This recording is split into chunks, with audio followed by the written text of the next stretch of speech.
Reggie Kelly, this is Bob Lazzari and Tony D'Angelo in Eastern Connecticut. Reggie, it's a pleasure to have you on our show. Hello, Reggie. Yo, what's up, guys? I appreciate you having me on. It's a pleasure for me to be on the show, man. Hopefully we can do this thing many, many more times. Well, you know something, Reggie, I appeared on the same show you did a few weeks back, and you know my good friend Chris Mascaro on Thursday Night Tailgate. And I listened to as I was waiting to go on, I was listening to you, and I said I've heard very few men and athletes in the past that were so eloquent and such gentlemen, and we like guys like you. And I said we got to get Reggie on the phone, and just a couple emails to you and talking to Chris, and here you are. And again, when we have a gentleman who is just as effective off the field as on the field, we're privileged to have you in our midst. Trust me, my friend. Cool. That sounds good, man. That sounds good. And again, I just try to represent the Shield in a way that it should be represented. And if I could touch a life or two here along the way, then I think it's all worth it. So again, it's my honor to be on the show.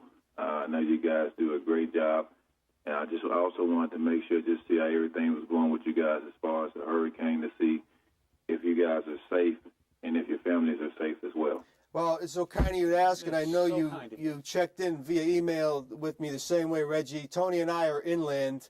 We were spared the worst of it, lost power for about 5 hours only on one day. There's still people around here without power after a week. Mostly they're down where I grew up, basically on the shoreline. So I did have many friends. I went to school in New York City, so a lot of people I know are still affected. But we appreciate, we know you guys are praying for a lot of people, and thanks for checking in. We'll definitely keep you up to date with that.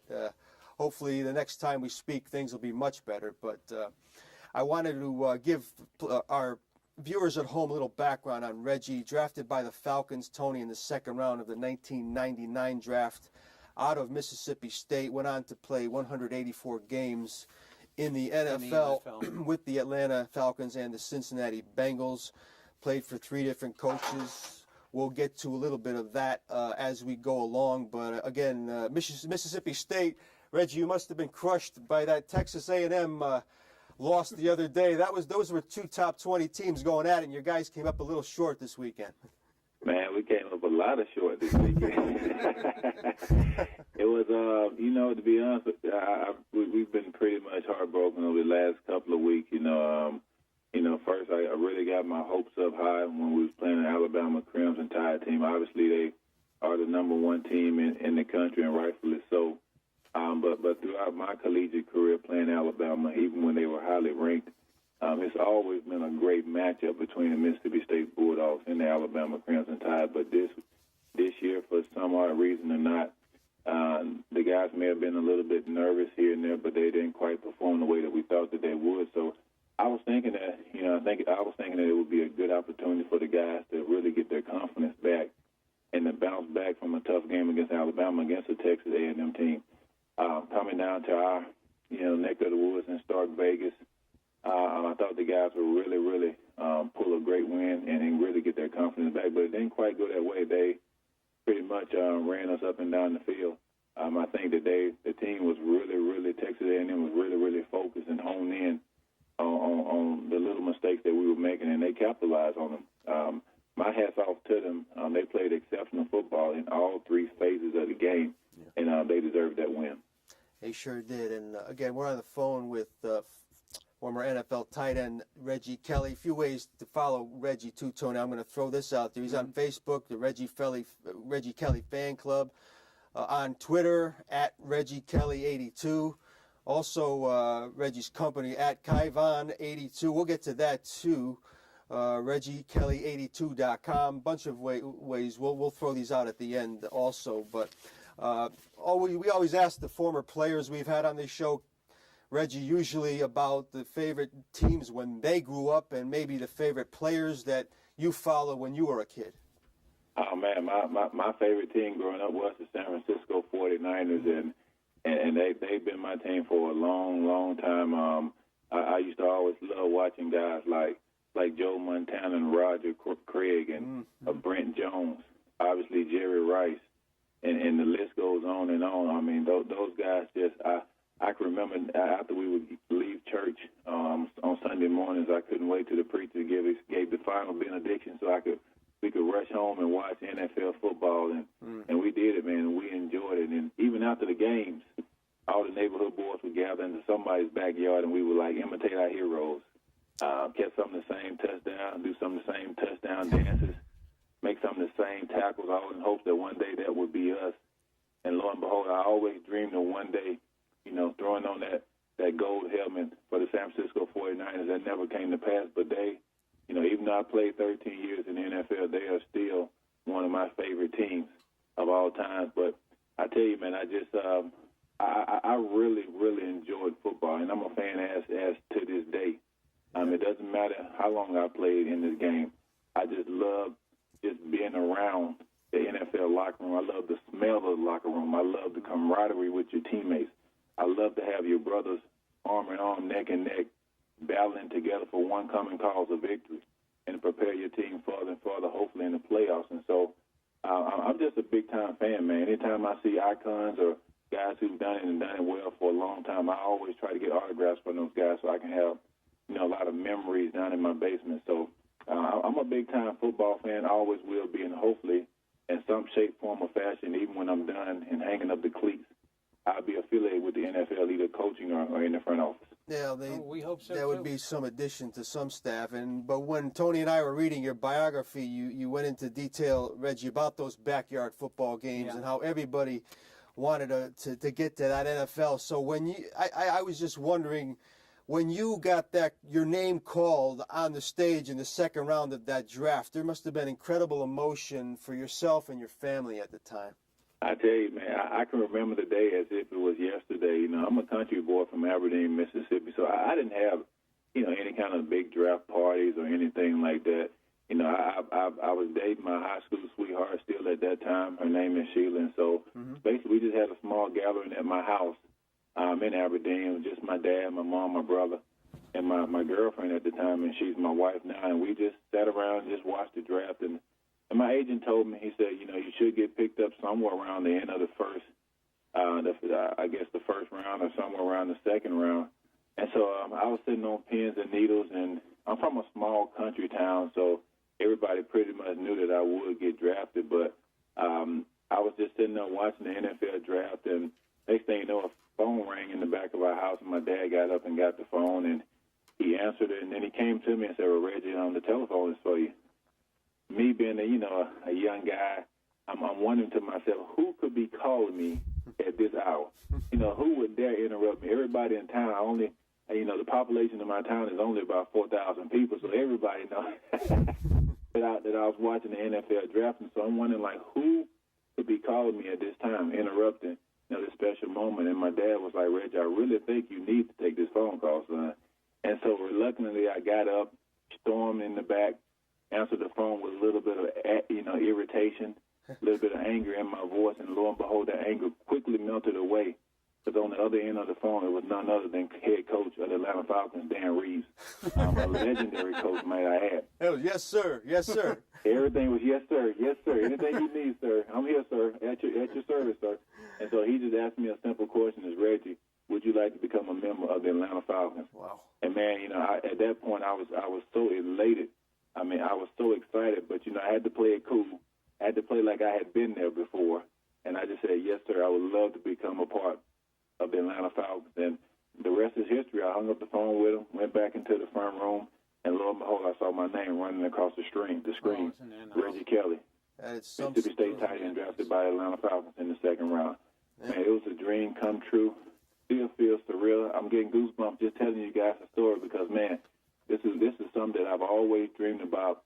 When I was a little boy sleeping with my football, or just running up and down the street, tossing the football back and forth to myself, and now those dreams became a reality. What a story, Tony, and all those backyard football games, you smile and then you almost have to cry. We're on the phone with Reggie Kelly. Tony, question for Reggie. Reggie, it's such a pleasure to have you tonight, and I don't know if I want to start with football or academics, because in reading about you, I was really impressed with the commitment that you've made to studying and to doing things outside of football. Now, we love football, but we're sure of the fact that you get the fact that there's a lot more to life besides football. And what made you such a good student, and what propels you to this day to do as you do?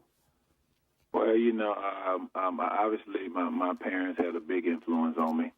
My parents, even though they are sports fanatics, nothing, no extracurricular anything came before academics. They didn't care, how many accolades we got as far as on the football field or the basketball court. If we didn't perform extremely well, my brother and I, if we didn't perform extremely well in the classroom, we weren't going to play any sports. We weren't going to be involved in any extracurricular. We couldn't hang out with our friends. They made sure that they set the tone at the beginning of our lives, early in our lives, and they made sure that we set they set the tone for us, I guess you could say. And so from that point on, I'm just taking my parents' teaching. I learned to take that myself and take that as a challenge that I wanted to be the best that I can be. Not just the best football that I can be, but the best overall person that I could be. And I knew that started with a quality education. And I knew that would be my foundation. I didn't quite know that I would play collegiate football. Didn't know if I would play in the NFL. But I always knew I would have a great chance in life to be a success if I did excel in the classroom. And so I try to stress those same points to the kids out there today. A lot of times I think a lot of kids, they're pressured by parents, they're pressured by coaches, and also our society to excel in athletics. And that's fine. I don't have a problem with guys excelling and kids excelling in athletics. But let's be real about this thing. Not every kid is going to excel in athletics. Not every kid is going to make it to the NFL. At every level, and sure, right? If they do, that's just fine. But the most important thing is for them to get a quality education so that if they make it into the NFL, they still would be smart enough to manage their lives and also manage their finances. Mm-hmm. If they don't make it into the NFL, then they'll be smart enough to get a good quality job so that they can take care of themselves and also their families. And so it goes a long way. And so that's one of the reasons I've thrown football camps in my hometown of Aberdeen, Mississippi. I invite NFL stars from all over the country to come help me out. But not only that, I invite people with a regular 9-to-5 jobs to help me out, because I don't want kids to think that you necessarily have to be a professional athlete in order to be a success. I want them to see successful people from all walks of life. If they are teachers, if they are coaches, if they're professional football players, if they are lawyers, whatever the case, tailor your lives after these people so that you too can really succeed in life. And so that's my dream. I'm always big and always will be a great advocate on trying to encourage kids to reach for the stars and to never settle for anything less. And no better advice was ever given on this show, Tony, than the help that he can give to the youngsters of this community and beyond is beyond what we can ever convey on this show. And thanks for doing that, Reggie. Again, on the phone here with NFL tight end Reggie Kelly. Again, a little back to your career. You spent 4 years in Atlanta, Reggie, 99 to 2002. Probably your best year comes in 2000, 31 receptions, 340 yards.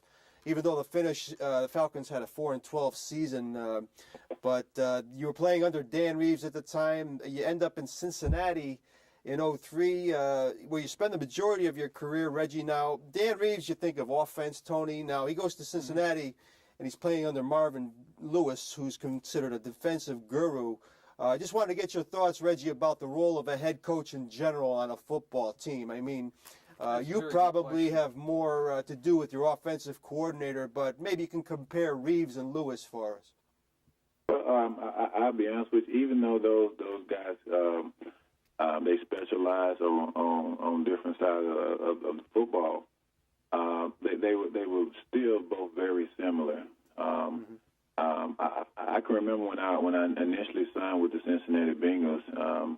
Coach Lewis, obviously, he was a younger coach at the time, and he's still young. And so I kind of figured, just going into this thing, that he would be a new school type of a coach. He would bring that new school type of coaching. The practices would be a lot easier. Wouldn't be quite as grudgingly, I guess you can say. But it was quite the opposite.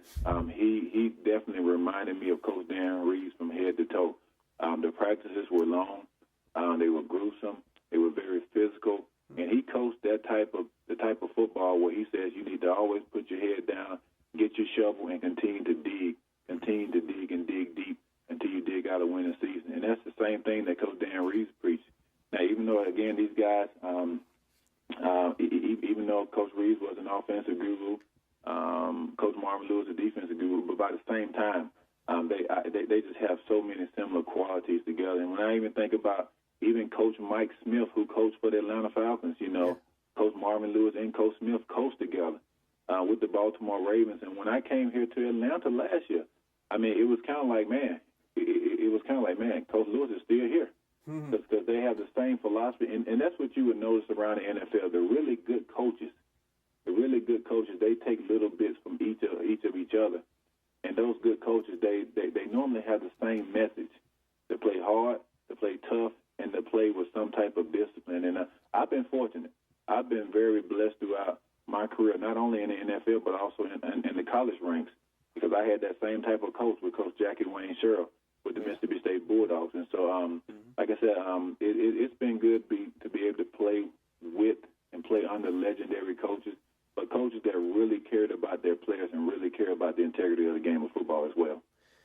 And I told Tony just before we came on, Reggie, 12, 13 years is an amazing run for a football player of anything. Now, the tight end position, you're blocking in the trenches, Tony, and you're taking some brutal hits, Reggie, on these short receptions. From every angle. Just how tough a position is that to play in the NFL with the size and speed of these guys these days? Well, I've always said, and I've always gone, out on a limb or gone out in public by saying that next to the quarterback, the tight end position is the next toughest position on the offensive side of the ball.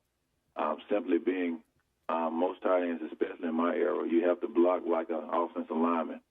But by the same token, you have to be athletic and nimble enough to stretch the field and catch passes like a wide receiver.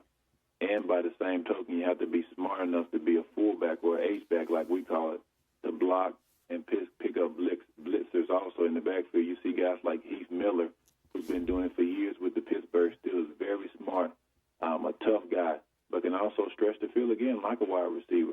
And it's a tough position, and not everybody can do it. But when you find the guys who can do it and do it extremely well, that's when you have guys who play the game of football for so long, guys like a Tony Gonzalez. Yeah. Tony is not considered really a blocking tight end, but he can get down and dirty in the trenches if he wants to.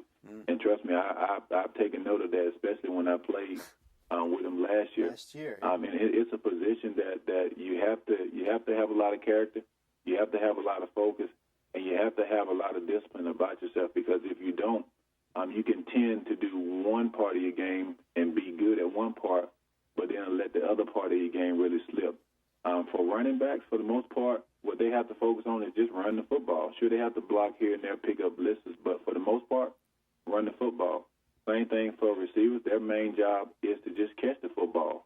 But our main job is to block, catch, protect, and do so much more stuff on the offense. And so that's why I think teams are really searching for really, really good tight ends, and when they have them, they don't want to let them look. They don't want to let them go. And Reggie was one of those guys that also was a team, like a clubhouse leader, Tony. So he took on extra responsibilities, which surprises nobody. Question? None whatsoever. And Reggie, as far as you were in the league for the time that you were for those many years, and I mean, it's no secret with a lot of players, leaving the game, and they get into financial difficulties and relationship difficulties and things like that, and it's kind of a chicken and egg thing. And I mean, it's like, why does this happen? You obviously have worked hard not to get involved with that, and what can be done to make sure that more players don't find themselves in difficulty, so to speak? Well, I think number one, the NFL is doing a great job by having a lot of rookie symposiums, especially for the young guys coming in, to try to really educate them about the game of football, but also to educate them about life outside of the game of football, especially the right people to hang around, the right people to have on your side, Also give you contact information of people you need to call in case there is some trouble that can happen. They also give you valuable information also about really managing your finances, which I think is very important. You have a lot of young guys who never experienced that type of money, growing up in life. And lo and behold, you have guys who are 20 years old at this point in their lives being millionaires. And so a lot of times that could take kids by shock, and I call them kids because I guess I'm a little bit older now. Mm-hmm. Right. But a lot of times that take those kids by shock, and they tend to not really manage their finances the way that they should because they feel like they're going to continue to get those type of figures in each and every year, but that's not always the case. As we well know, careers get cut early because of injuries or because a coach may not prefer one player or over the other. And so with me, it's always been my goal, guys, to live better after the game of football than I do while I'm playing the game of football. And it was just a simple thought process that my wife and I both shared. While we're playing the game of football, we're going to live within our means. We're not going to live like a Peyton Manning can live or Michael Vick can live because those guys are making far more money than we're making. Mm-hmm. So it's a simple concept. We're not going to try to keep up with the Joneses, I guess you can say. Yeah. Right. And so that concept has proven really well for us. I always said that if my career got cut by an injury or if a coach decided he didn't want me on the team, I would be just fine because I managed our money as if this year would be my last year playing the game of football. Mm-hmm. And I think a lot of guys don't have that perspective. They don't have that mentality. I think a lot of guys have the mentality of, I'm going to live within the moment. I'm going to live in the now and just enjoy myself now. And then in the end, they end up paying the repercussions because of that. Just like on the football field, guys, you have to discipline yourself to make sure that you perform extremely well. But outside the game of football, you also have to discipline yourself to make sure that you take care of your family and make sure that you take care of your finances as well. And I think that's a big issue, a big epidemic in the NFL, and that's been going on for years, guys. Yeah, that's for sure. And Yeah. Tony and I talk about it. It's sad. I know you've been around it too. But again, we have a few minutes left with Reggie Kelly, and just looking at some of Reggie's former teammates, Tony, and some great players. You had your Ray Buchanans, your Morton Andersons. This going back to the Atlanta years. He played with Michael Vick. He played with UConn's own Brian Kozlowski right up the street here. Guys like Carson Palmer, Tony, Chad Johnson, lately Michael Turner, Matt Ryan, and of course he mentioned Tony Gonzalez. But I'll tell you one thing, Reggie, one of my favorite players of all time, and this kind of goes under the radar screen, but I know you play with him, and to me he was a freak. And that, as an athlete, he was a freak, and that was Tim Dwight back in Atlanta, because I remember watching him play at Iowa, and I said, I've never seen a guy that can run like that. And then they said he was a track star on the track team at Iowa, and I said, I wonder if this guy's going to play in the NFL. Had a lot of trouble with injuries when he got to the NFL, but I think he still has the second most amount of return yardage in a Super Bowl. But that guy could flat out run, and he was one tough guy. Yeah, TD, he was one of my all-time favorites. I'll be honest with you. I loved him when I first, came to the Atlanta Falcons. He was a guy that the coaches told me to make sure that I take note. He was a guy that they told me to make sure that I watched the way that he practiced and the way that he played the game. The guy that never took a play off. No. Whether if he was playing on offense as a receiver or running kickoff back. He could run a 50-yard kickoff back, then be right back in the huddle running a route. And trust me, he ran at full speed.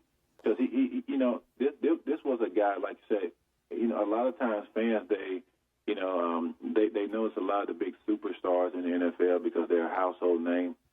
Tim Dwight, at one point, I think he was a household name, but he wasn't like a superstar in the NFL. But yet, all his peers really recognized him.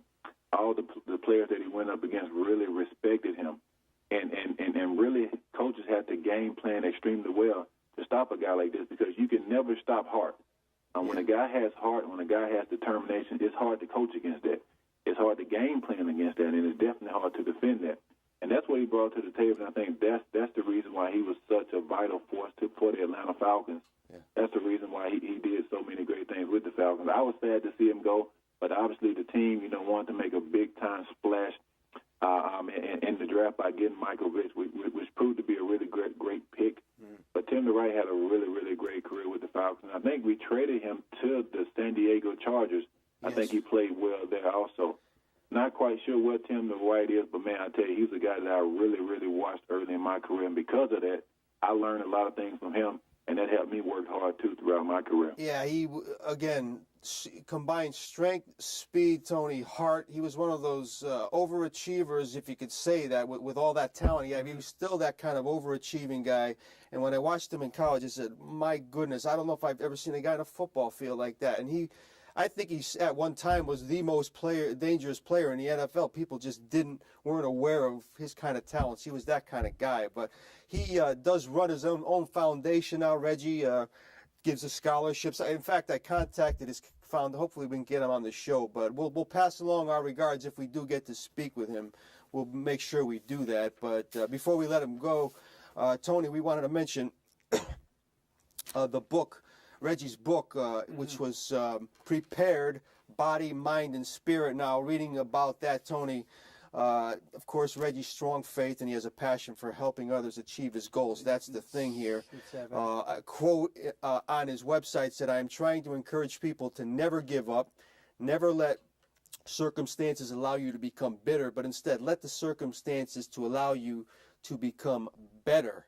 And this book is another thing you must be very, very proud of, Reggie. And people can get more information at your website, which we'll give at the end. But maybe talk a little bit about why you wrote that book in the first place. Well, we all go through different things in life, right?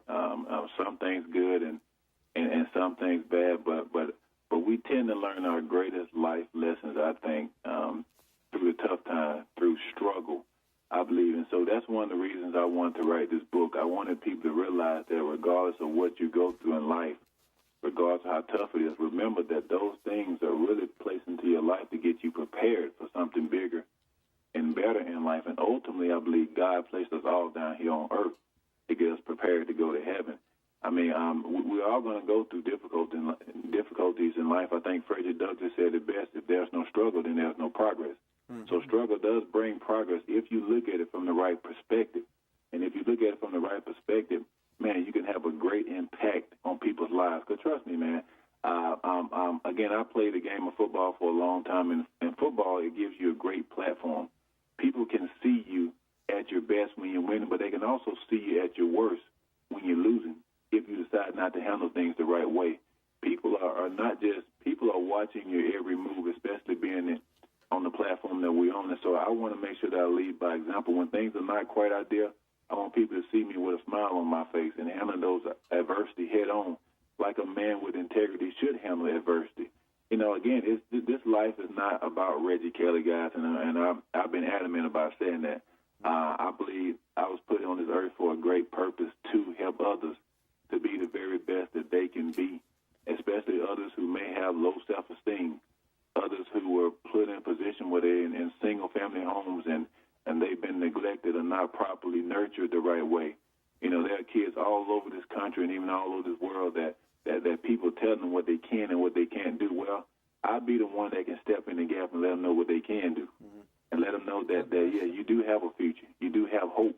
Follow me. I help you get to it. And so, and that's what it's all about, and that's what this book is all about. I want people, guys, to see that I am a man just like you're a man. I'm a human just like you're human. I have flaws.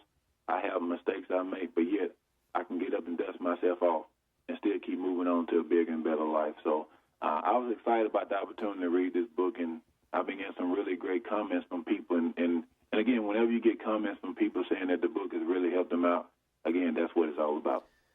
And one more thing, Tony, Reggie Kelly has another great quote, and this is on the business side, his acumen. He also says, "Mouth-watering dishes have been a trademark of the South for generations." We were going to ask you about that. And that's where we go to Kyvan82.com, KYVAN82.com.